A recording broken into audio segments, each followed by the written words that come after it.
Hello, everyone. Welcome. Thank you all for being here. So what I want to do today is that I need to, okay, the first thing I'm going to do is I'm going to read you one of the first prayer that I channeled. This is going back, I don't know when, 2012 or 2011. I'm going to read you a prayer, and this is going to be, I'm working on my second book will be out soon, but the third book will be a collection of prayers that I've channeled over the past 15 to 15 years. So I'm going to read you a prayer first, and then we're going to talk about it. Okay? Let me share my screen with you. And it's the first prayer on this page, and I'll read it for you. In my mission of shepherding humanity, Lord, give me the clarity to separate my issues from that of my flock, the discernment to release their burden unto you, the compassion to understand their pain and suffering, the intuition to know when to speak and when to be silent, the empathy to sense their distress and worries, the wisdom to allow you to speak through me, the detachment to let you heal them according to your plan, and most of all, the humility to understand that all healings happen through you. May I be the witness to your endless miracle, for you are the giver, benefactor, and repairer of all suffering. So I want to basically, for us to keep this in mind as we go through this class, I want to talk about what that means for the transit that we're going through, because all these prayers are prayer for safe passage into the new earth. They're going to allow us to move with more grace and more elegance and not empath, because we're all sensitive people and we all have the ability to sense and feel the suffering of the world. And many of us, unfortunately, begin to absorb this and therefore take other people's karma. Okay? So we have to be very careful that we are not doing this because, in other words, the burden, if you don't need to carry a load, why make yourself more heavier? And part of it has to do with that, the elegance of this prayer, which is that in my mission, in my purpose of doing this great work, give me the clarity to separate my issues from that of my flock. I need to understand what's mine and what's not mine. I need to also have the discernment to release the burden unto you. So if I'm feeling burdened, either by my own problems and my own vulnerability, my own imperfection, I have to be able to have the discernment to say to that I can release this unto you, take this burden away from me, make my load lighter, help me feel better, and release the pressure cooker that I'm under by not being perfect, by being broken, and the judgment, the self-judgment that I am applying to myself for being that imperfect. So give me the discernment to be able to release everything unto you. The compassion to understand the pain of my flock and their suffering. You don't want to shut down your empathy. You want to be able to still feel that the people around you are suffering. They are in pain, and they are anxious, or they're in panic, or they are grieving, or they are angry. You still need to understand that through to compassion and to empathy. But the intuition also to know when to be silent and when to speak. This is huge because their sense of a commission and sense of a mission. There are moments where you have to hold your peace and say nothing. A lot of what I do, to be perfectly honest, either in speaking with my clients or my students, or for that matter, responding to email, a lot of time I don't respond initially, or at least I delay the response before I actually say something or initiate something. Because in the process of me trying to figure out the ascended way for me to respond to it, I don't want to let my own vulnerability and my own humanity trigger me into an inappropriate response. So therefore, a lot of time I sleep on it so that I can figure out. Now I remain silent and I'm letting the whole thing marinate in me, and I'm figuring. A lot of time when I'm responding to text, as I respond to the text, I have to go back. When I reread it again, I have to go back. I cannot start the text this way.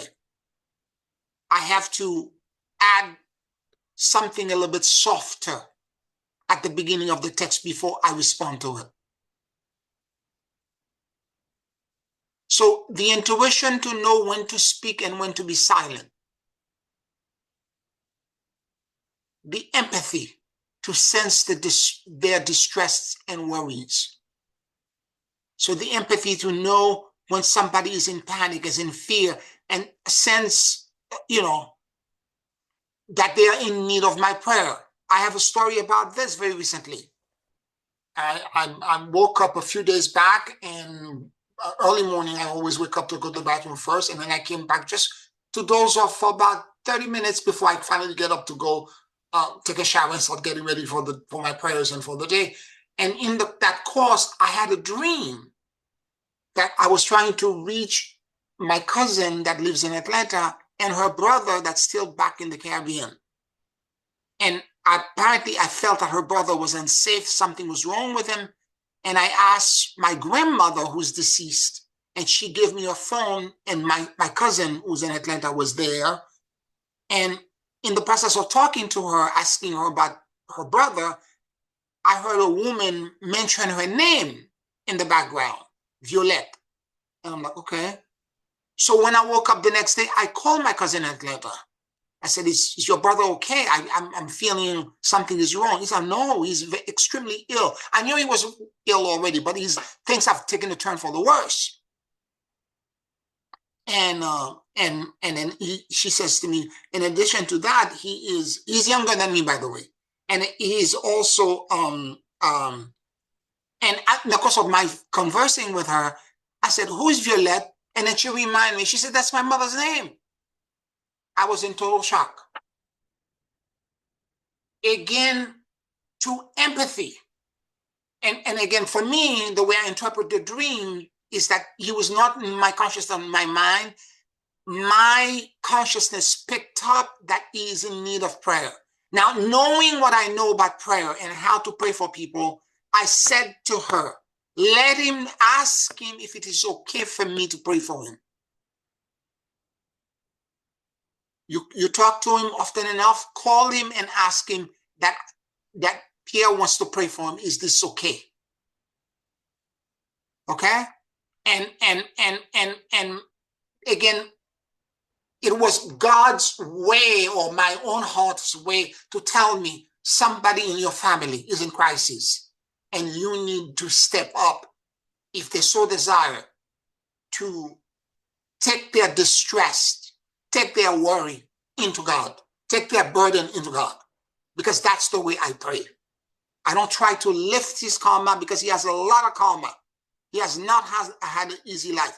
And part of the reason for this is because my uncle, his father, named this young man when he was born, my cousin, his exact namesake, first name and last name exact. And a lot of the karma that he's paying right now are not his, because to the karmic board and how karma is dispensed, because he has the same frequency and resonance, he's going to pay exactly the karma that my uncle was carrying. And I know a lot of it is not his. and I feel sorry for him. But in my empathy, I'm not going to take his burden. In my empathy, I'm not going to absorb his stuff. It is not for me to solve his medical issues and the pain and the suffering that he's having. It is for me to ask God for intercession for him. There is a difference. And in the process of me surrendering and asking God for intercession, I'm asking God also to give me the wisdom to allow you to speak through me. That if I have a message to communicate to the person who I'm interceding for, speak through me. The detachment to let you heal them according to your plan. And whatever that plan may be, maybe in this lifetime, the issue, the medical issue that he has cannot be solved. Right? And whatever it is, it is not for me to decide. It is for God to decide. It is for the coming board to decide. And most of all, the humility to understand that all healings happen to you. And may I be a witness to the endless miracle, for you are the giver, the benefactor, and the repairer of all suffering. So to me, that's a very personal and deep example of the kind of empathy that I need to demonstrate for the world. It's a small micro of a larger macro that in terms of emotional attitude and spiritual maturity that we need to have.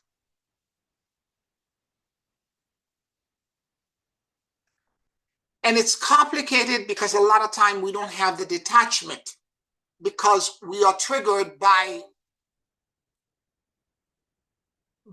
the feeling that we're feeling. In this instance, it was easy because I had a dream about my cousin, right? So I knew it wasn't related to me, it's my cousin. But sometime through the mirror neuron that is in our brain, we empathize or we sense something in the collective unconscious of humanity. A feeling and emotion. Last week we talked about this at great depth, that sometimes we feel anger, victimization, sometimes we feel grief. Sometimes we feel that we are not safe, or sometimes we feel we've lost control. Whatever the emotion is, and then the way it works when you just have an emotion that overwhelms your energy body. Since we are all the time doing self-examination and inner work, the tendency is to think that whatever it is that I'm picking up through unbeknown to me, my mirror neuron, that I am actually, it's something related to me. Because the way it works is that, let's say I'm feeling victimization. So the feeling I'm getting will trigger me to an event in my life where I felt victimized. It will bring it forward. And when it brings it forward, I will then think to myself, well, I thought I solved this already. Didn't I do all this work on this? I spent a year or two just examining all of this, do all this Ho'oponopono and this forgiveness, do this personal power stuff. I did all this stuff. Why is this still here? Why am I still struggling as I'm trying to move through this? And it is just the way we work as pure consciousness and being. When a collective egregore or group body emotion comes through, when it comes and hits us, it will trigger an echo or a similar event or past trauma that will be brought forward to make you realize that this trauma or this emotion is actually yours. It's similar to, it's not yours, but it's similar. So the way to work on this is that when you're feeling these emotions and you keep examining it, and you can't find a solution, because, recently when I felt unsafe, I kept on re-examining the event that caused me, the first event that caused me in this lifetime to be unsafe. When my dad tried to hurt my mother in front of me, and I kept turning it, like I take the rock and I open it, I turn it. I'm like, I thought I solved this. I did so much on open door. I asked for so much forgiveness. I forgave my father. I did all this work. Why is this still there? And the critical question to ask in an instance like this is the following. Is this coming from me? Or is it coming from the outside? Is this 100% mine? Is the feeling that I'm feeling 100% mine? Since energy doesn't lie, it will come back to you and tell you no. And then you would ask, what percentage belongs to me? Whatever that percentage is, that's yours, meaning it's related to the event that you had experienced in this lifetime. The rest is coming, the majority of it, it's coming from the collective unconscious. If it's grief, human beings are losing so much right now. The grief is gigantic. People may be angry, and if it's grief, it's a combination of 5 emotions. It's not just one thing. It's denial.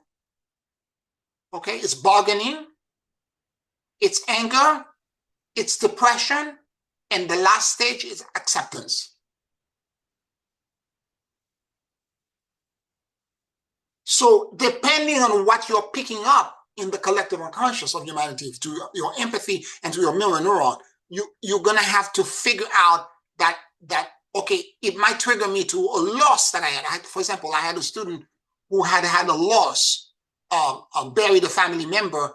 In the course of her picking up whatever she was picking up, it took her back visually to the funeral, the memorial service, and the grief she was feeling. Then she began to say, well, I guess I didn't grieve that person correctly. I didn't let go enough. I'm still attached. And going back over this. And you can loop on this for a long time before you realize, wait a minute, this is not my personal grief alone. That personal grief alone is a small portion of a gigantic collective grief, a collective sense of loss that humanity is feeling at this moment. And I need to separate myself from what humanity is feeling. And I need to focus, take responsibility for what's mine, and then leave the rest to God.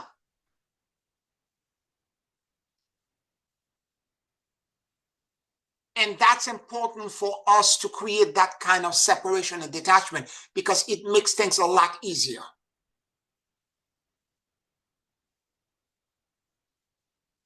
And again, the mirror neuron is a great tool for empathy. Any questions, any comments so far before I go even deeper?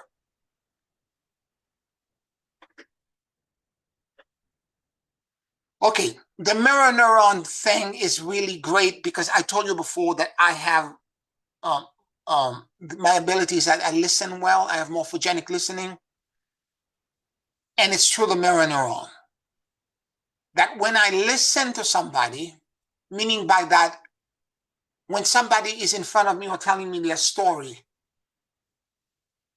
I am so captivated by what it is that they are saying that I am not listening to them with my frontal lobe, where I'm trying to sound intelligent and I'm trying to stop them and sound that I am brighter than them, or I have an insight and I'm going to create a breakthrough for them. Rather, I sit completely quietly, I open myself up, and I listen with only one criteria: trying to understand what they are feeling, trying to understand the underlying pain or joy or whatever feeling that they have in their soul at this moment.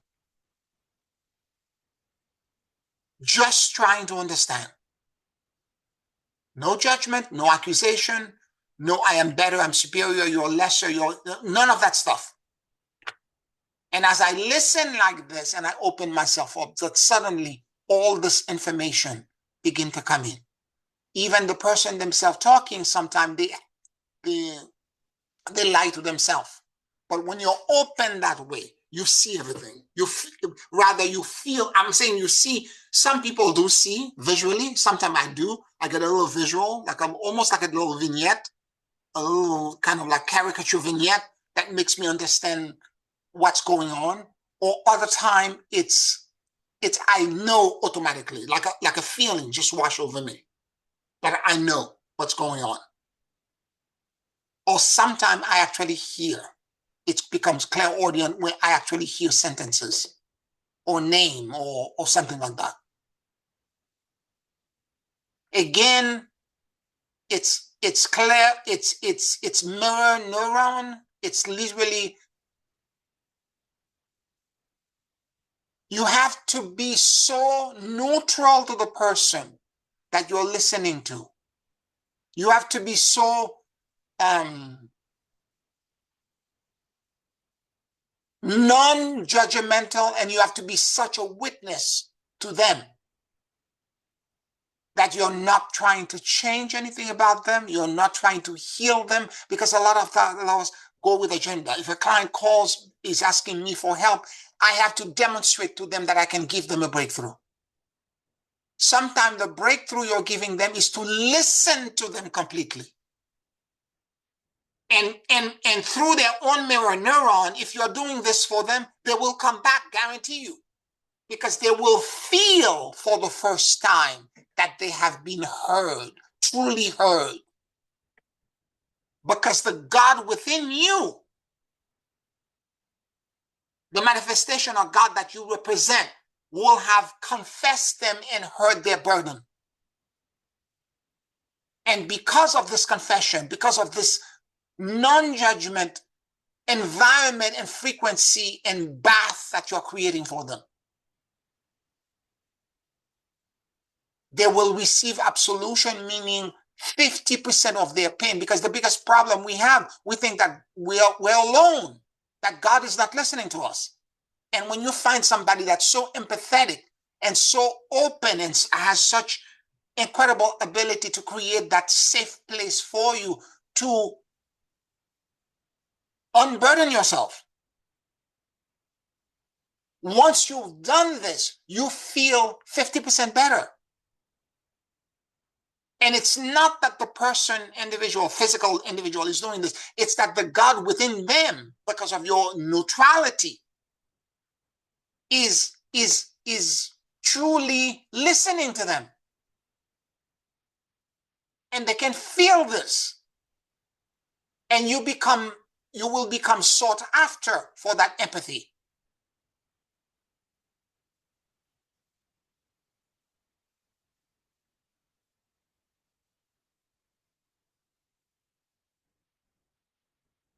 Does that make any sense?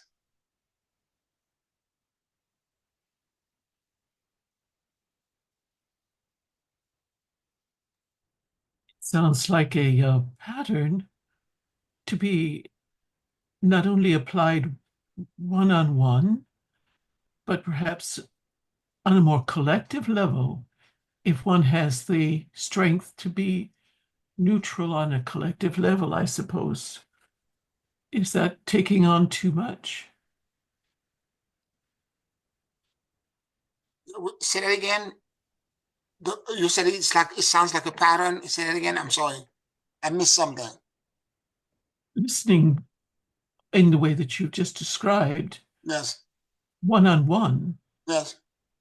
if that can bring God's presence to them through your openness and neutrality, how about applying it on a more collective level? And Yeah. is that taking on too much of a burden to remain in that neutral, open position? I don't know if it's too much of a problem. Well, okay, let me put it to a different way. The kind of listening that the world needs, the kind of empathy that the world needs, the rescue of the world is not a solo act. It's a collective thing. So this is why I'm training a council. I'm training all of you, because I can't do it alone. the load is too heavy, right?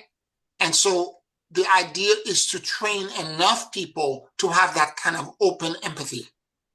And then together, when we get together and we begin to witness other people, either individually or collectively, when we get together, somebody comes in or a situation in a country or in an environment happens and we witness it with no judgment and just listening and perceiving and sensing the distress, the pain, the suffering, and then taking the burden and bring it up to God. And if we can do that collectively, you and I cannot do this by ourselves. It would be too much. I wonder about smaller groups. Let us certainly not try to take on all of humanity's collective pain, but maybe family groups or um, as one is tied to the other, maybe there is a collective family pain or Yes. program that is running that can feed from one to the group. You're triggering a whole bunch of stuff for me, Janice. Thank you for asking this question, because in the case of family karma, okay, where there is some crisis in the family and people, you know how funerals and weddings or family reunion, there's always some sort of drama and things are being triggered, and the karma of the family comes to a crescendo and accusation and all kinds of crazy stuff that begin to happen. So in this instance, I would say, yes, you can be empathetic and listen and open yourself up, even as an outsider coming in into a family setting. If you're being asked for advice, you can come in and actually do that. But again, you have to understand that you're not the person with the solution set. It is God that can remove the burden. You're not taking any burden. And if anything, if the karma is too complex, you need to call upon the karmic board to help with the resolution of the collective karma of the family. The divine director, Mother Mary, Kuan Yin, Pallas Athena, Lady Portia, Lady Nada, Lady Justice, and Elohim Cyclopia. You need to call them. If you're in a family right now where there is family drama and things are happening and popping and all of that, and you don't understand what's going on, you should be calling upon the karmic board to help alleviate and resolve the karma of the family. Because you're linked with these individuals. They are brothers, sisters, daughters, mothers, fathers, cousins, nephews. They are family members. You share blood with them. You are part of the group body. And in this instance, you need to call forces that are higher than you. And again, as the prayer said,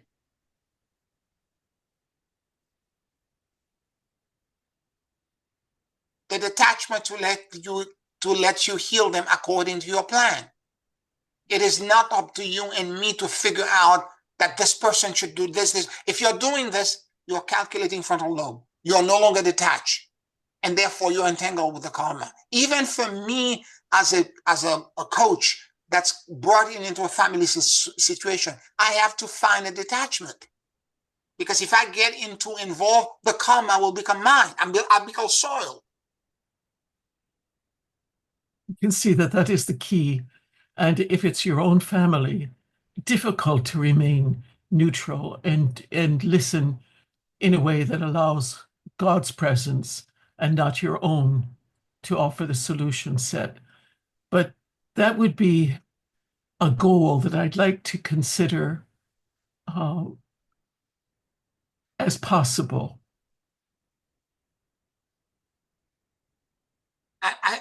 Absolutely. I think it's absolutely attainable. It's a question of working. It's a lot of inner work. It's a lot of self-examination. It's a lot of accountability. It's a lot of monitoring of consciousness, or where your consciousness is, where your motive is. There are moments you're going to be too much over into the sharing of the karma and taking too much of a burden and being too frontal lobe. The other moment you're going to detach and you're going to go the other way. So you have to constantly be monitoring and trying to figure out, where do I stand today? Yes. And I would almost say retroactively, past life Yes, issues and groups that are playing out in life too, still. absolutely. The past life stuff are going to be big there too. Who you were to them in the past life, because a lot of time people are behaving to you and reacting to you in this lifetime the way you were 5,000 or 10,000 years ago. But Mhm. you're not the same person now, but they don't see it.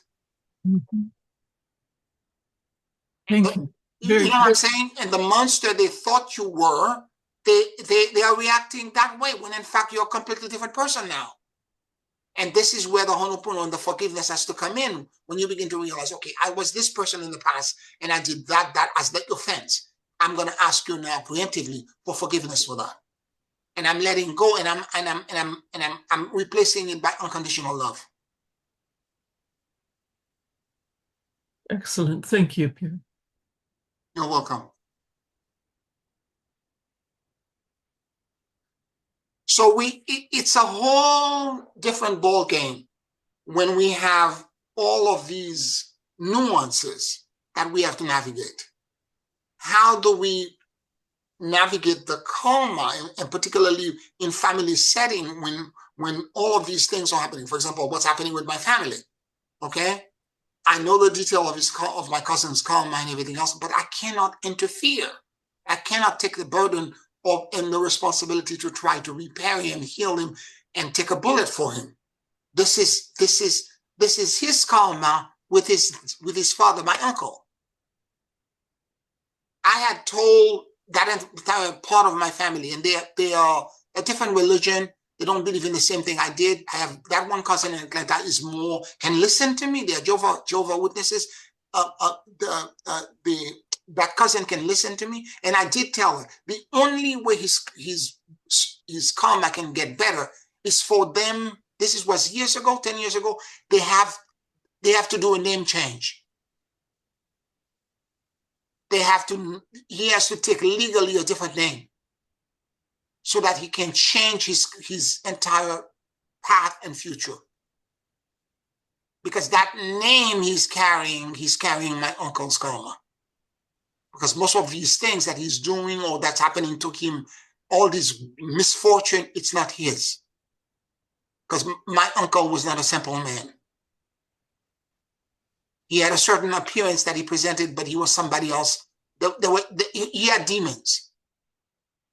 And he's no longer in this on the physical plane, but his namesake is paying for his misdeeds.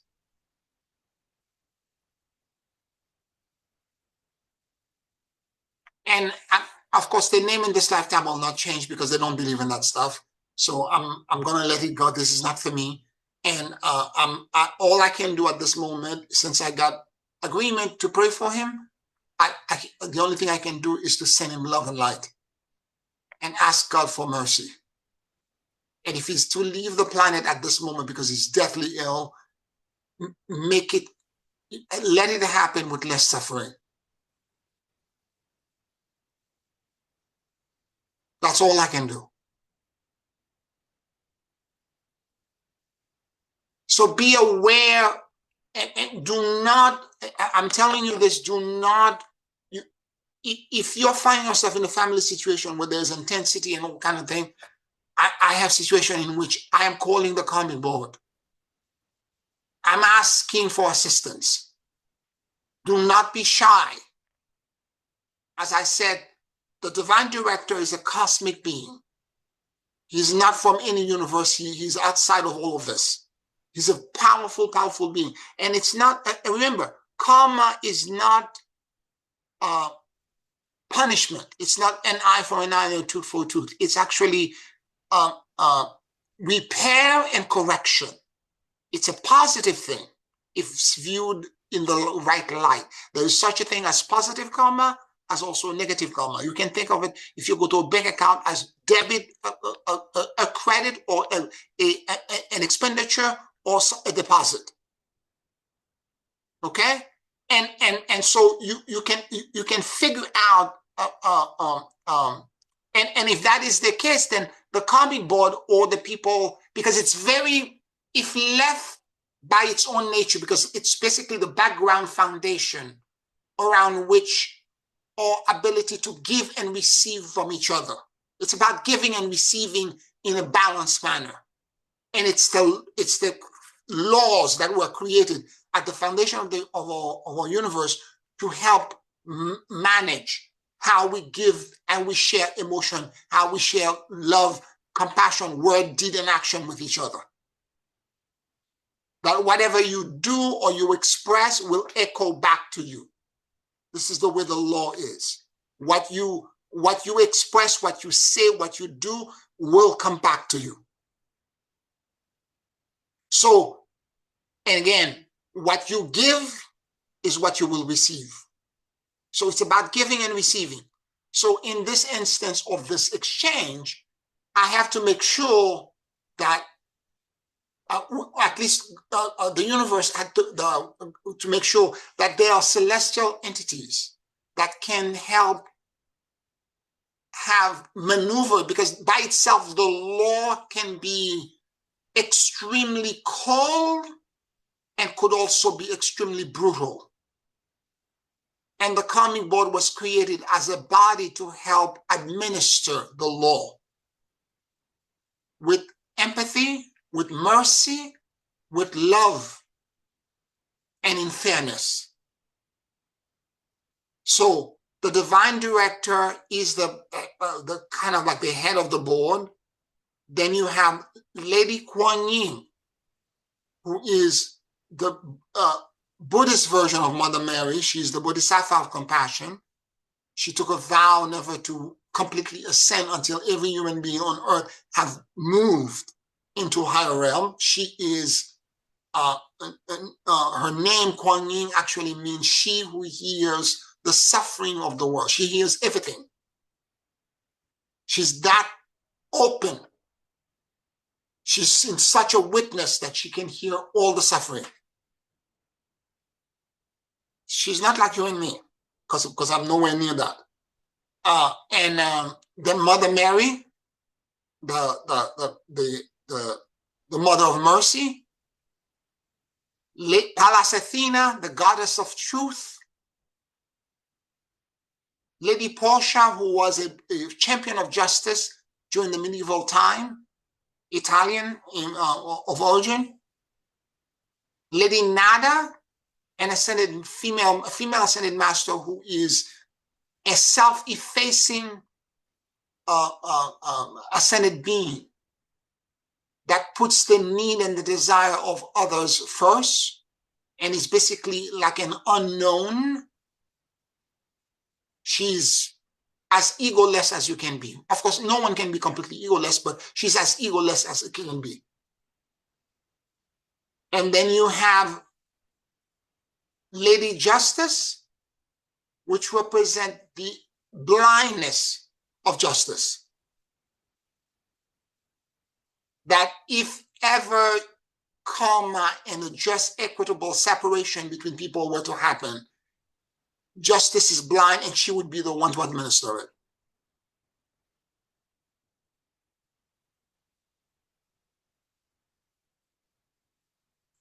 And then finally, you have Elohim Cyclopia. The Elohims are the engineer and the architect who created the actual blueprint and structure around which everything happened. So Elohim Cyclopia deal with justice. So how justice is administered, karmically and otherwise in our universe, the blueprint for that creation was created by Cyclopia.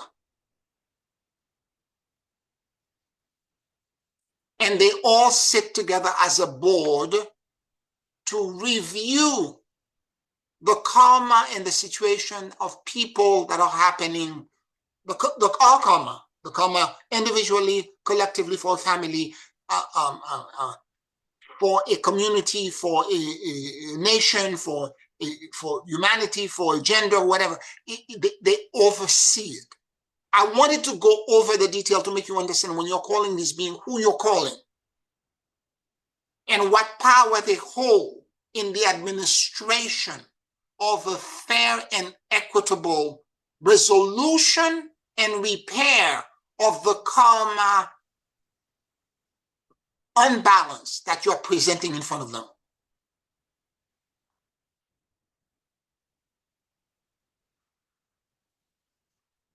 Any questions, any comments about the karmic board and what I just explained?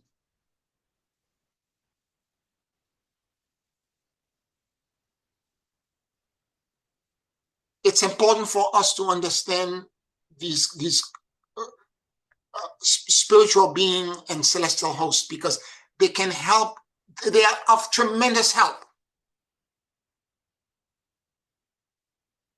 particularly when you have situations that are so explosive and so contentious that you don't know how to resolve them.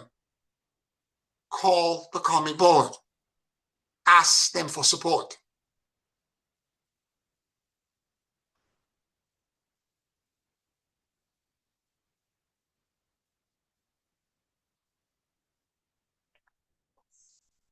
And they will respond. They will examine, and they will discover what needs to be done. Yes. Questions? No questions. I think you're doing pretty good, And I just had a little humor, and I said, Janice, I love her. She's so concerned for everything. I said when she was talking, I said, Janice, you'd be better off to solve the situation in the Ukraine and to try to figure out what's happening in your own family. So, because you could be, you can get to that neutrality a lot faster. And so I just had a smile. So that's all. But you're doing good, Pierre. Just keep on, keep going. I love it. I'm processing my own situation, and the more I hear, the better I understand. And something I saw many years ago, with my teacher, there was a young lady that was she was addicted to drugs, and her family, she went into one of those things that happen to you as doing drugs, and she was out there, and my teacher was called, and she went to the young lady's aid because of the family, and she said, I could help her. I could, bring her back, but she still has her own choices to have to make, and she may make choices that's even worse than the one that landed her here. And so she says, so sometimes you just have to take your hands out of God's business and watch and see how the Father, the Master, is going to handle it. And so she chose not to do anything. And the young lady passed. And she was given the opportunity to reincarnate. And when she came back, a beautiful young girl. Beautiful young girl. And without the going and the coming, when she came back this time, no taste for those drugs. I watched her grow up. It's amazing. I never even thought about it in this light until you were talking today, and I hadn't even thought about that situation for maybe 30 years. But how beautiful when you keep your hands out of God's business and allow divinity to do what it needs to do, which is for the highest and greatest for everybody concerned.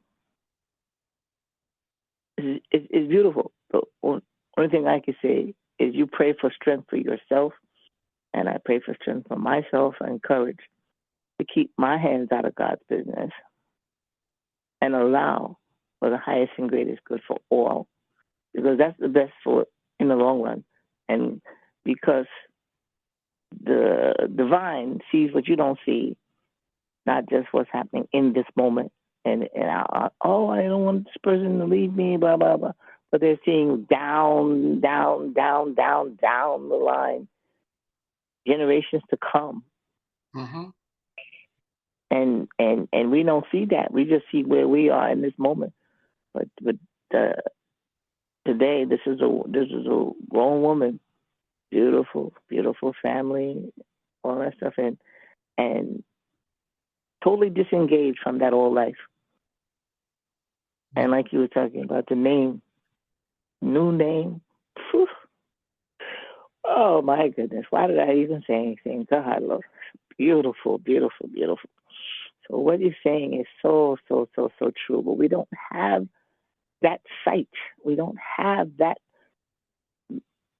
vision that will take you into the future, or to look back through whatever was happening in what we think is the past, for all these things happening simultaneously. But just trust. Trust and obey. I used to sing this little song when we were children. Trust and obey. There's no other way to be happy in Jesus but to trust and obey. Mm-hmm. Thank you. Thank you, Celidia. Thank you so much, and thank you for bringing that example. And it's so true that at times we have to let go. Sometimes Alcoholic Anonymous has this saying all the time that in order for an addict to begin to go into recovery, they have to hit bottom. And bottom, for you witnessing somebody going through something, is different than what the bottom is for their soul. Sometimes you see them destitute on the street or whatever they're doing, and you think that's bottom for you, and that they should come out of it from that point on and decide that they're going to go into a rehab or do whatever they have to do so that they pull their life back together. Sometimes for them, that's not bottom. Bottom is something else. I have a friend of mine who had an alcohol problem. He was a bartender in a restaurant, in a Mexican restaurant in New York. And I remember years ago, we worked together. We were friends. And he said the bottom for him was going back home one evening, okay? And walking on 8th Street, going toward the East Village where he lived, and seeing an empty bottle or almost empty bottle of Jack Daniel in the trash can, and reaching in the trash can and opening the bottle and swinging it, the end of it, down his throat. And when that happened to him, it was a wake-up call. He was like, I got to quit this job. I got to stay away from that environment. Actually, he moved out of New York. Soon after that, a month after that, he was gone. He was like, if I stay in that environment, in that lifestyle, I will never be able to recover. And now he has a beautiful life. He has married. He has kids. It's a completely different life for him. But for him, that was the bottom. He was not homeless. He was not destitute. He had a job where he was making a lot of money, because bartenders get tipped a lot. But he was using it to fuel his habit. And imagine you're a bartender. You're working around all this alcohol. So he could drink as much as he wanted. Right. And yet, on his way home, he picked up you know how at the bottom of an alcohol bottle, there's a little remnant. He saw it, he grabbed it, opened it up, and then tried to empty it out in his mouth. And this is when the wake-up call, the bottom happened for him. He was like, what am I doing in the middle of the street? Right. So you're right. You have to let God, and this is the part of the prayer that I started with, let God do the healing on its own term. Let God reach their heart on their own term. And when they are ready and they're prepared, they will realize, this is what I need to do. And he knew from that moment on, he knew what he had to do. The next thing you know, he quit his job. He's like, I'm out of here. I'm gone. He said goodbye to all of us. And then he's gone. He has he's living in Spain now. He has a beautiful life. Beautiful life. Yeah.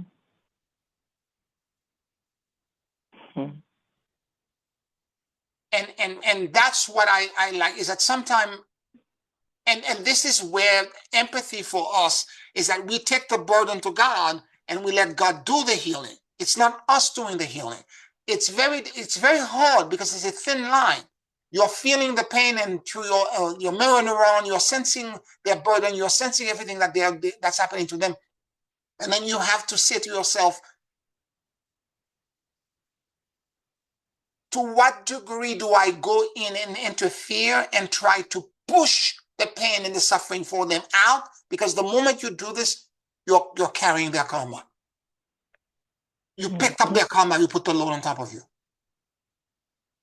It's a very strange thing, and I'm going to go even further. Because of the way I listen to people and the way I sit and I'm again, I witness everything, and I'm open, my heart is open. What happened is that when I sit around somebody, particularly when I'm doing a clearing, sometimes not even doing a clearing, I could be walking down the street.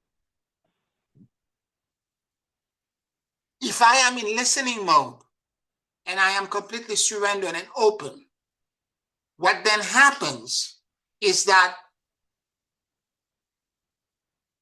when I'm doing a clearing, for example, for a client, wherever they have a device or a pain or suffering or trauma that they're holding cellularly in their body, I feel it in my body at the exact same spot as if a pick goes right in or somebody punched me. It's very dramatic. And I have to tell you that when I first started doing this and this began to happen, it freaked me out because I thought I was taking their karma, I was empathing, and they were infecting me.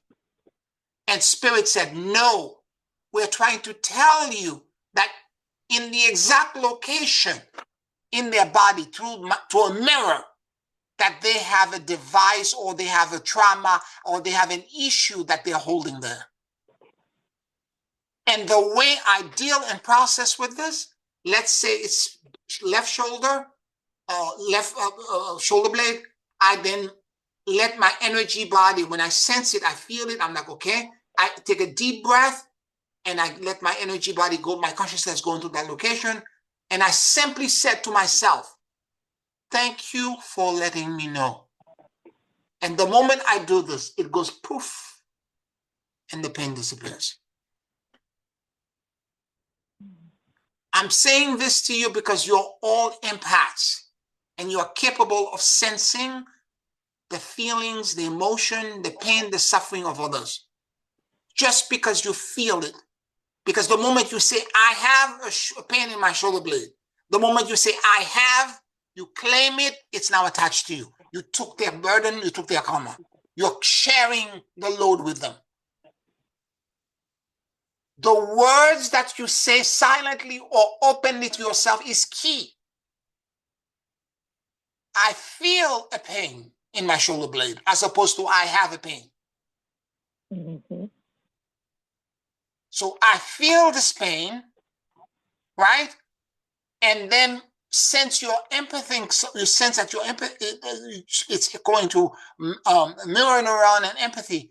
Then you then say, when you sense, okay, this person may have it, because in the case of me doing a cleaning for somebody, the person is in front of me. And I'm praying and I open myself up to sense what they have. And I'm seeing something here, something in the knee, something in the back, wherever I'm seeing them. And as I'm seeing it, every point I keep saying, I let my consciousness travel to that location. I know it's not mine, but this is the way Spirit is teaching me that they have something in that location. And then I just simply say, thank you for letting me know, to my higher self. And then poof, it goes away. And the next part of my healing is that I ask a higher collective, a celestial being, like Lord Melchizedek, whomever, the Galactic Region Council, whomever, to come in and remove the device and remove the pain for them. I don't do the removal. I don't have that skill set because I don't want the karma connected to the removal of these devices. I'm simply the witness to where they are. And then I ask the entire celestial, of course, each one of them has different expertise. You have to know who to call for which device and which location, and that can be taught. And then you're able to say, for example, for that location or that place, you call this being, and then the device is removed. And the person, as they come in and remove the device, they will feel a tremendous amelioration in that part of their body immediately.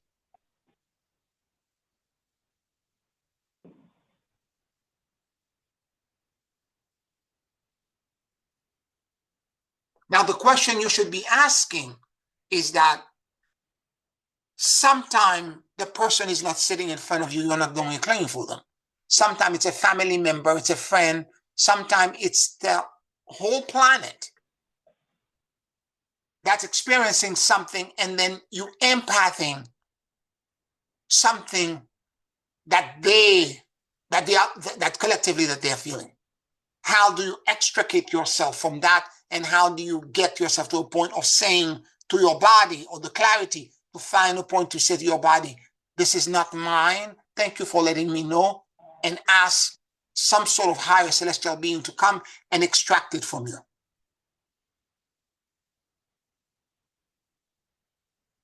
Any questions, any comments?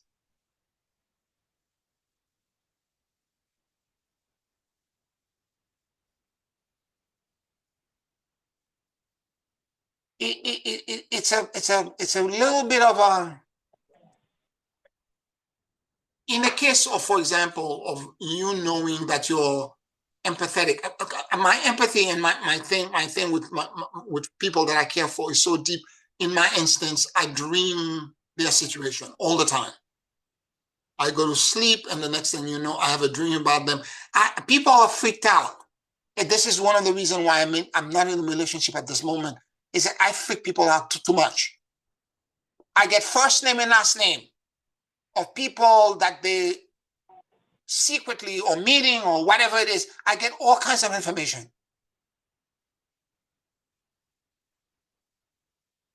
Again, because their amygdala, the mirror neuron in the amygdala, is very chatty. And since I listen very well, it talks to me in my meditation or in my dreams. And I'm able to get all kinds of information. But I am also constantly monitoring my consciousness, that I don't absorb things, that I don't take the burden of others. Like I told you last week, that 2.5 months ago, I began to feel all kinds of fear as I was waking up in the morning. And this fear made me feel very uneasy and very, I wasn't sure where it was coming from. And by the way, Melton and Janice, you were both talking about last week, about rage and all of that. I realized after I had the conversation with you that I was in rage as well. Because there were times during that past 2.5 months where I would wake up in the morning and I would be literally, I'm in such fear, I would go, I would start screaming. Like involuntary, like yell. Of course, this is not for me. There's nothing in my life that's so bad that I have to express that kind of like anger and rage.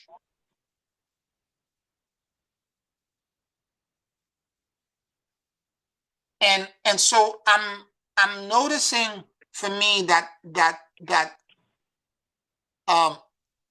it takes a minute, because at first you may not have the initial discernment to realize, particularly when it comes from the group body, that the group body is influencing you. It's one thing if somebody's sitting in front of you, you're having a conversation, and you begin to feel knee pain and all that, and you begin to realize, oh, wait a minute, I'm empathing, and they have a knee problem, or you're feeling a kidney pain, and so on and so forth. So it's one thing if that is happening, but it's another thing when it's coming from the group body. And it's the karma of the group body that's now infiltrating. And since I belong to the group body, I am resonating and it's triggering something in me.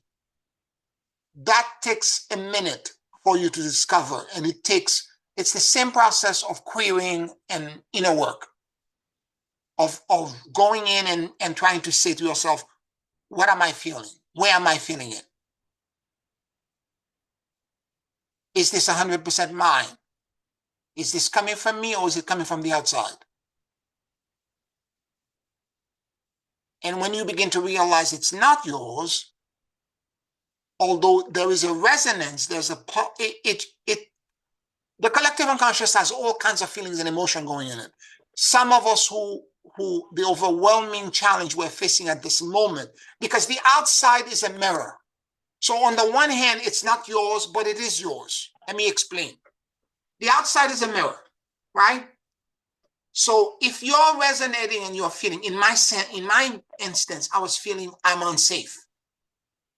It's because the biggest trauma that I dealt with in this life is that experience where I felt my mom and my whole family were unsafe because of the physical abuse that my dad was putting us through. Whereas for somebody else, it might be a grief, a loss.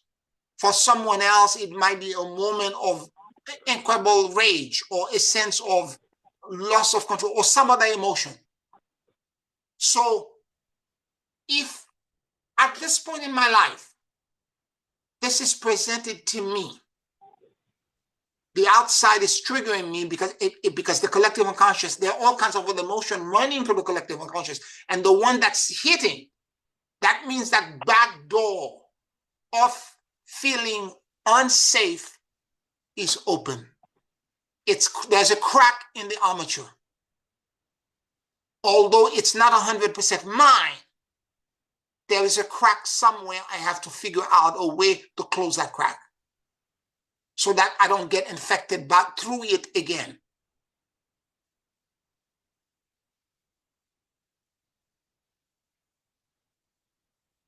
Do you see what I'm saying?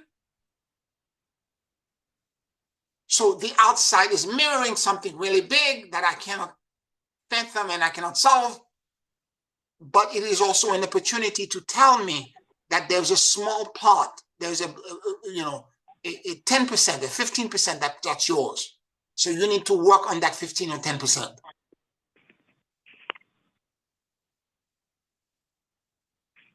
This is an opportunity for you to completely seal this and close it once and for all.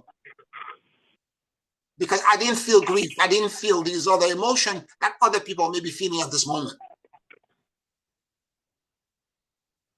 I'm feeling unsafe.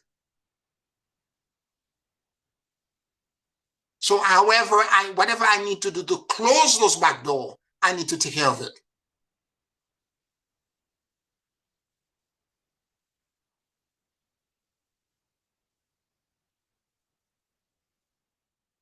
Any other questions or comments?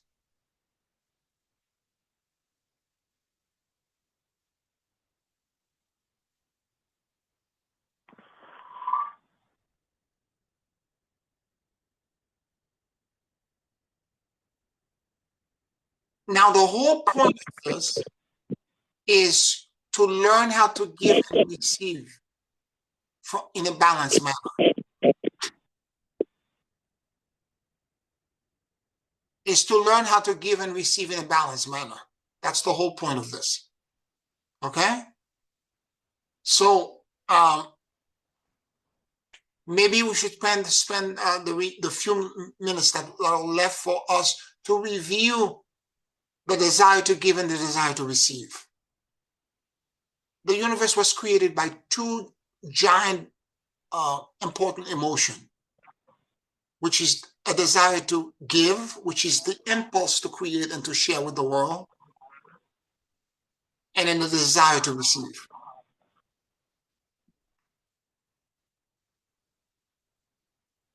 And so we need to understand the dynamic between the two. The desire to give is capable of giving, but the desire to receive initially was receiving constantly without being able to give back. And at some point, the receiver, because the receiver was simply designed to receive, the receiver evolved what is called in the Kabbalah bread of shame. It got to a point where it says, I don't want to receive from you anymore. You're giving too much to me. Enough. Unless I give back to you or I earned what is being given to me, I don't want to receive for free anymore. And that in itself caused a great spiritual crisis, because that no caused the receiver to shrink at the size of the head of a pencil. And because of this collapse and this internal implosion, the receiver was in fear and asked the giver, restore everything. I'm so sorry, I made a mistake. You can give back to me. You can give back to me. But the receiver, the giver knew, if I were to restore everything back, I would give to the receiver continually, but I would not be able to remove one thing from the receiver: his shame and his undeservedness. And in order to remove that, the giver came back and reconnected with the little dot.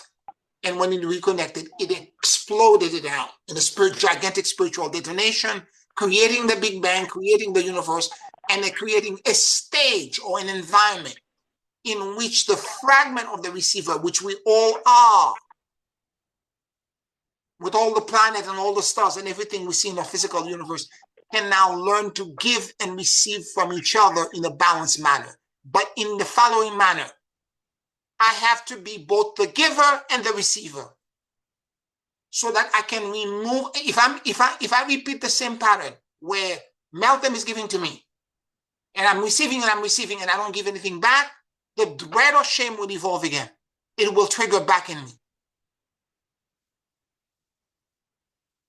I have to be able to also give back to Malcolm.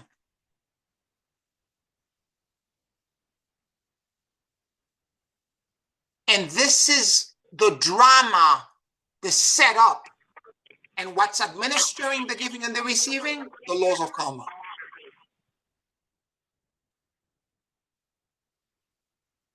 The repair and the correction that we need to make to learn how to give and receive from each other.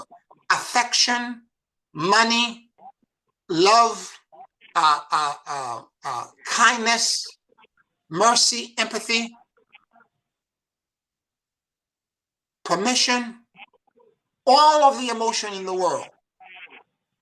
We have to learn how to give and receive them in a balanced manner.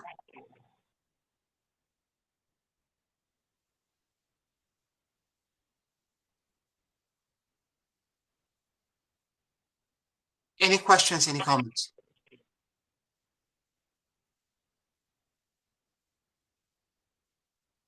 So when you're in a family dynamics or any kind of dynamics where you're seeing somebody's trying to do something to you, or stick you something and say all the negative things to you, trying to find out who's the giver, who's the receiver in the dynamics, and where is the shame. And that will help you move toward the resolution of the karma. Do you feel ashamed? Where is the bread of shame in the dynamic? Because a lot of time we feel people are unjustly accusing us. But a lot of time it's because in the past life we did something to them that we are not privy to at the moment immediately, but they are seeing us in that light. Or it could be the reverse. You're giving to them all the time, and they are at a point now that they don't want to receive from you, or they're rebelling against the fact that you're giving to them, or they feel entitled. And entitlement, by the way, when you're giving to somebody and they feel entitled, give me more, give me more. Entitlement, it's the high point of a seesaw. And the other side of the seesaw is shame and undeservedness. So before the bread of shame, before the receiver developed the bread of shame, this receiver had entitlement. The moment entitlement is there, at the very bottom of it is undeservedness and shame.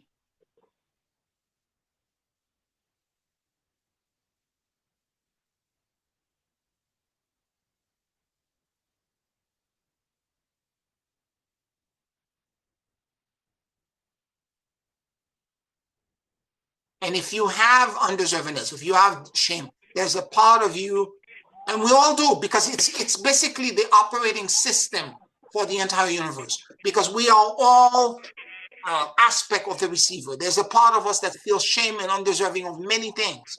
We think we're not smart enough, we're not good enough, we're not, we all have, we're deformed, we're Quasimodo, we all have that. It's the operating system for the entire universe.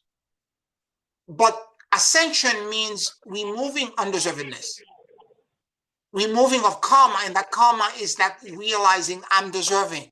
I deposited in the bank all of these good things I've done in this lifetime and in past life, and therefore I deserve to receive from the universe an equal amount of blessing. And I need to accept it from the universe. And a lot of time we don't want to accept it because we're still holding the image, particularly when you were bombarded with it in your childhood, that you're not good enough. You're not smart enough. You're not pretty enough.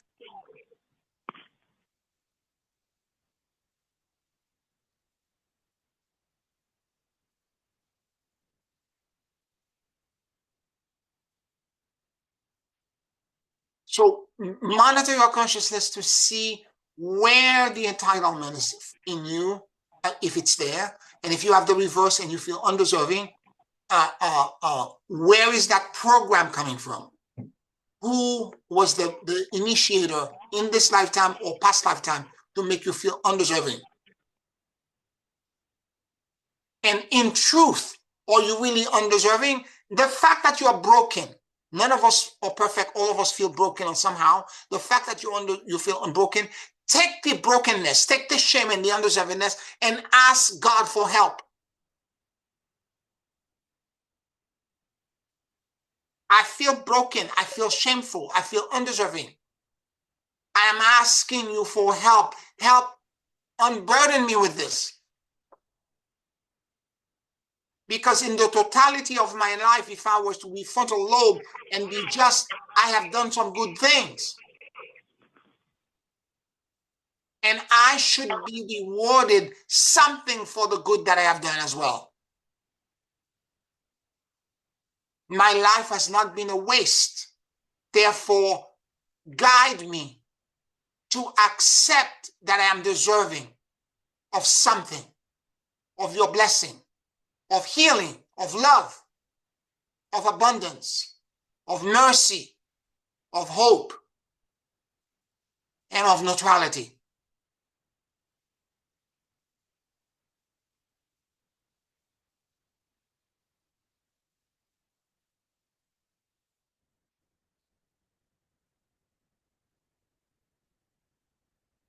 I have taken you around the world and back.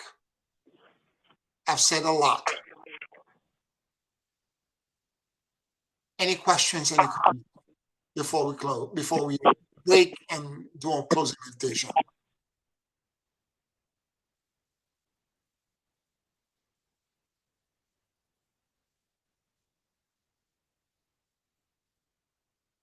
All right, let's take a 5-minute break, and then after that, we'll do a closing meditation. Celine, I'm going to mute you, okay? You're still open. I'm going to mute you. Oh.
Take a very deep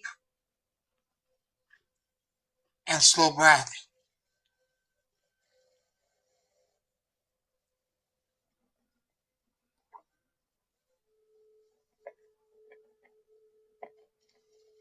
And as you inhale and exhale deeply and slowly,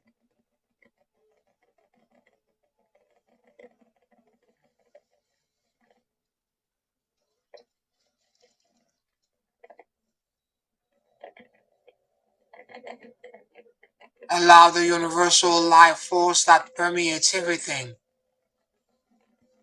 to enter into my lung.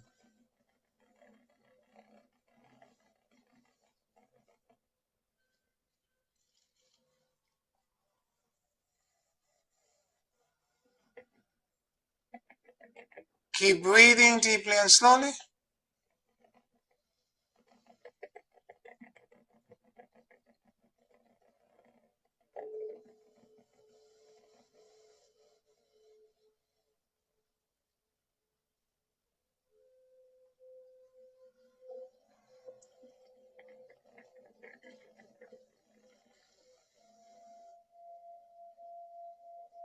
And let your heart and your mind sync with each other.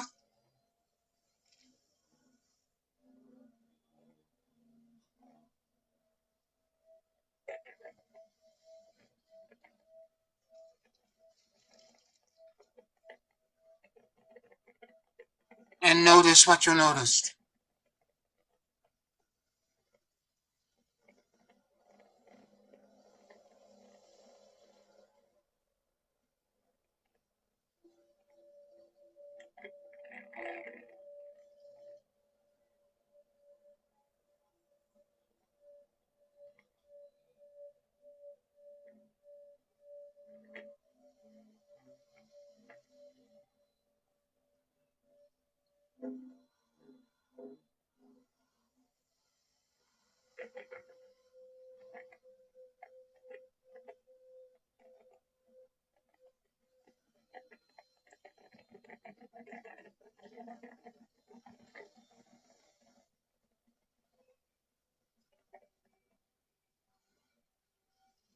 Listen.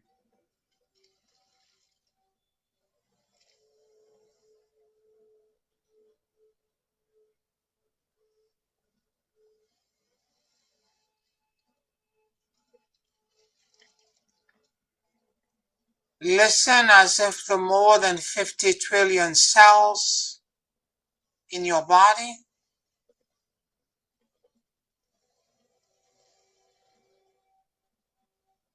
had ears.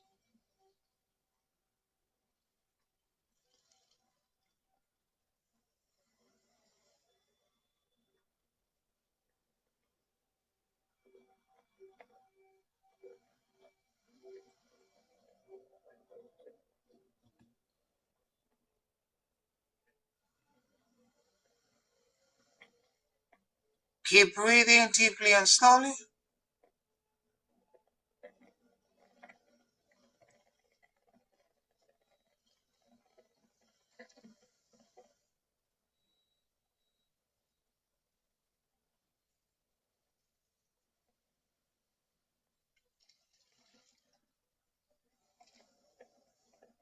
And notice what you noticed.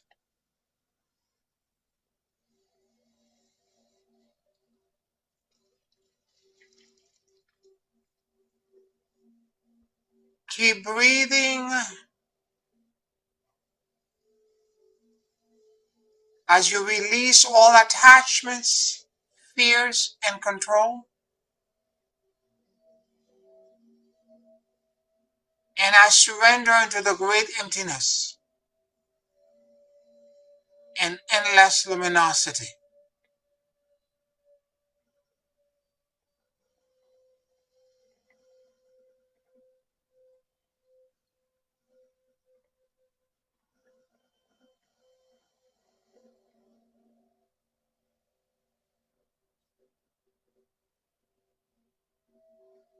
I release all attachment, fears, and control.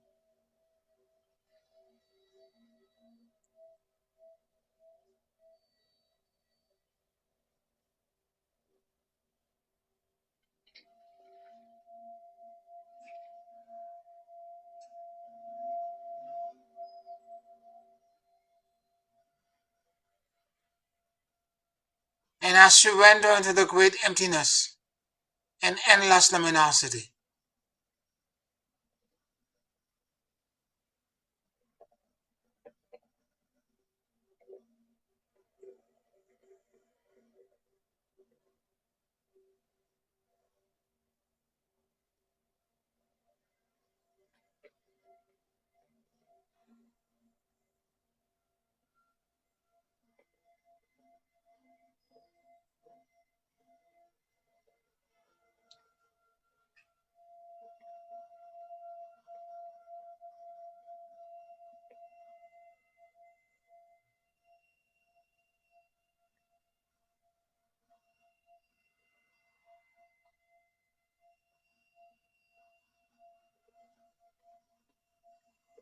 Keep breathing deeply and slowly.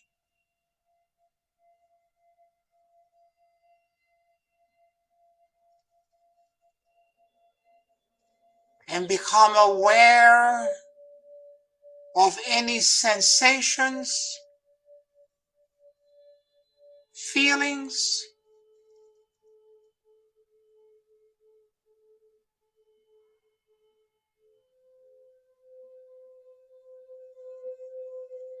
perceptions, and insights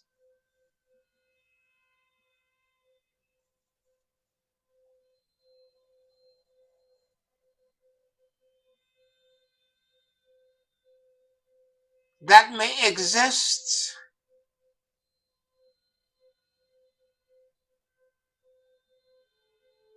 in your consciousness.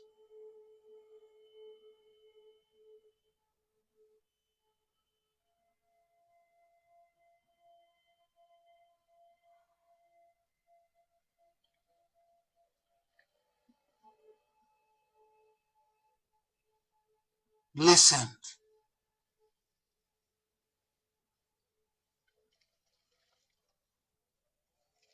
What is your body trying to tell you?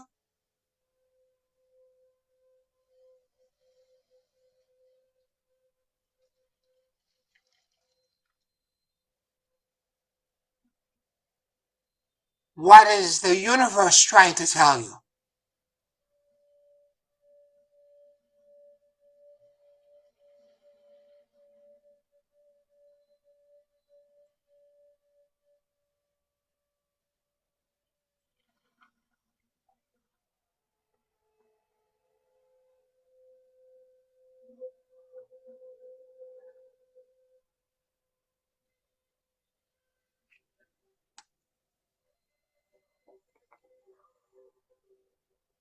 What is it that God is trying to teach you?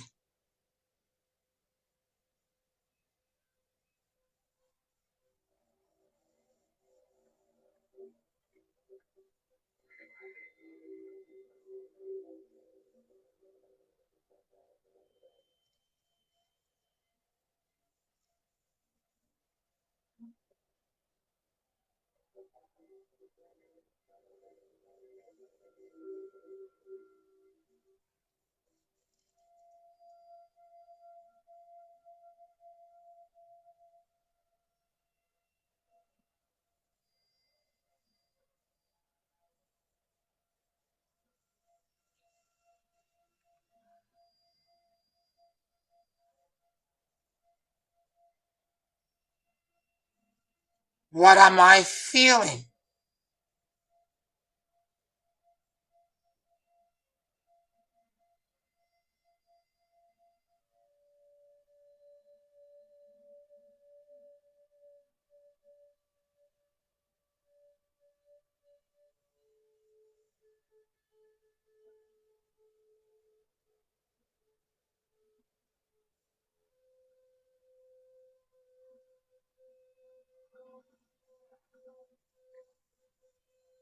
What am I sensing?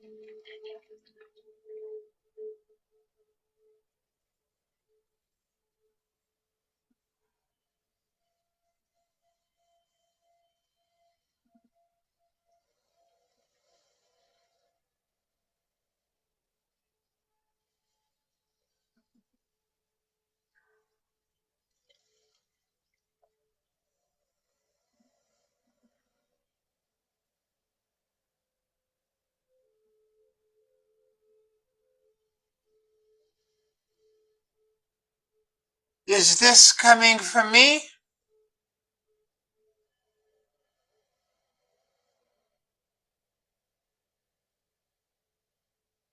Or is it from the outside?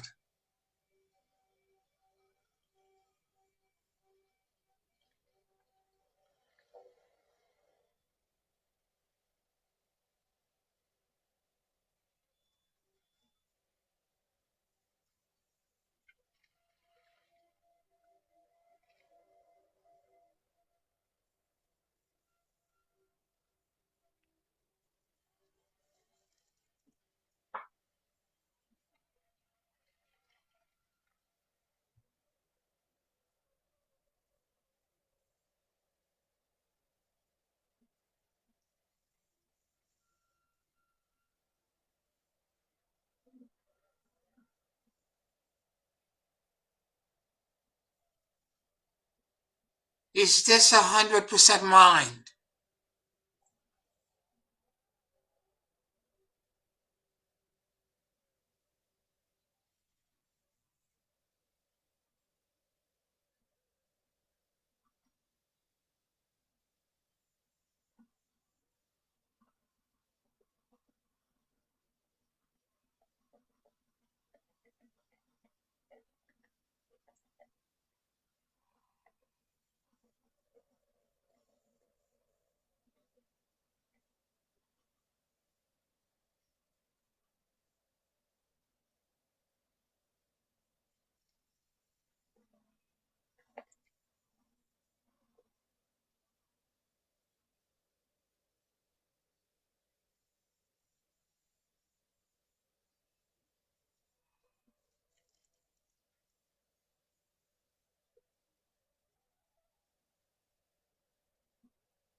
What percentage belongs to me?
call upon God, the God force, Christ, and the Holy Spirit. I call forth the celestial hosts and hostesses.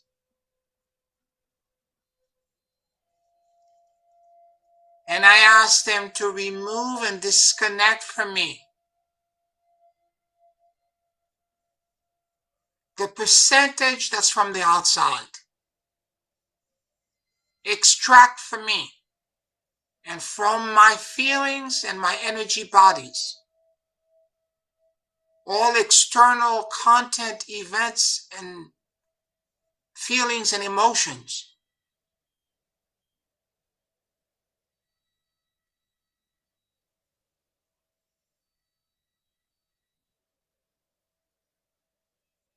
I call forth the Mahatma, Lord Melchizedek, and Archangel Metatron,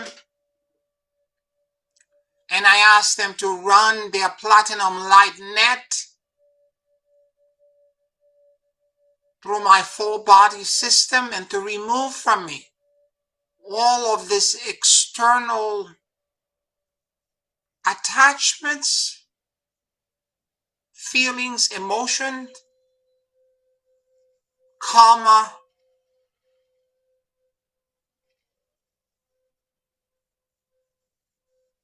and resonance to external events and circumstances that I am not responsible for.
In my mission of shepherding humanity, Lord,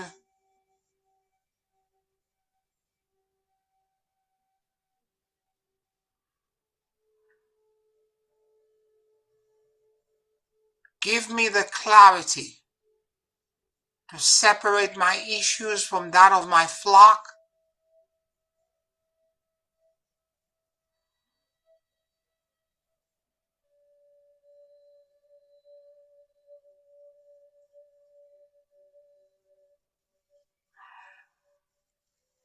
the discernment to release their burden unto you,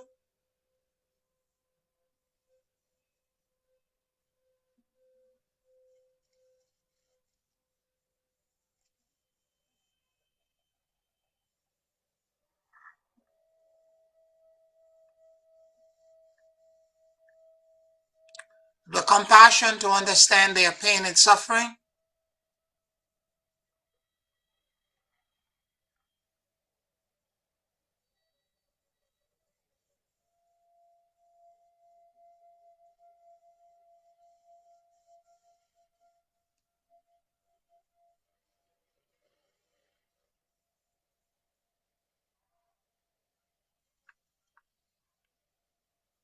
the intuition to know when to speak and when to be silent.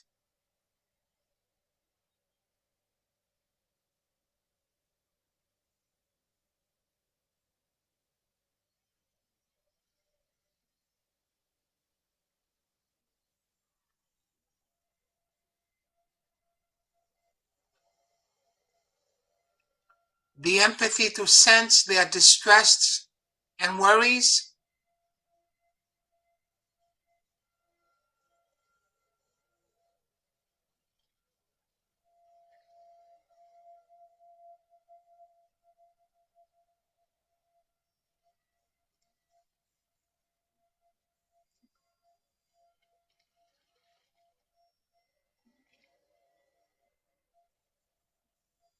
the wisdom to allow you to speak through me.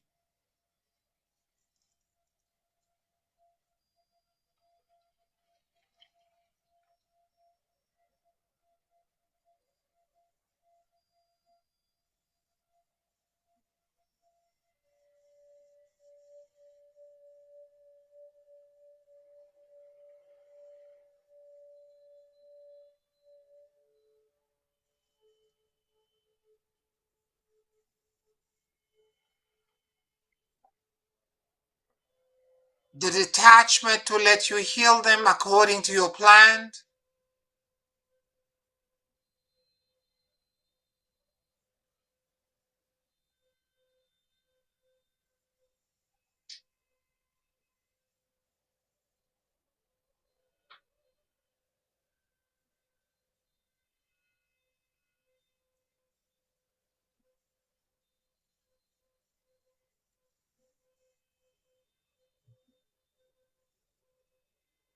And most of all, the humility to understand that all healing happens through you.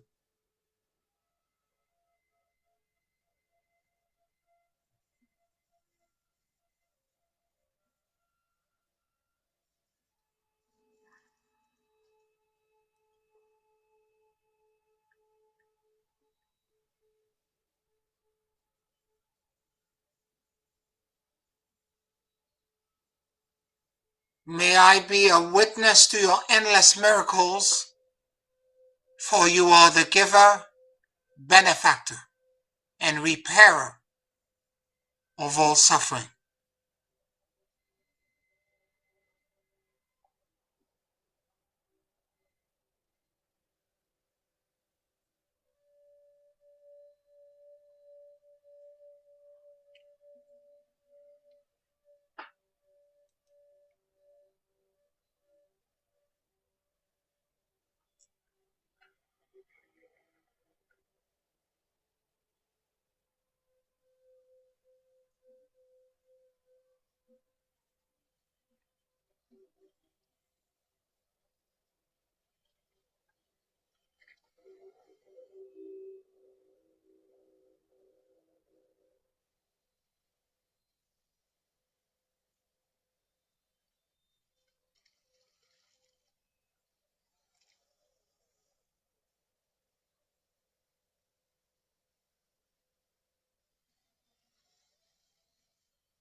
Hosanna into the highest. Hosanna into the highest. Hosanna into the highest. Take a very deep and slow breath. And whenever you feel ready, you can open your eyes.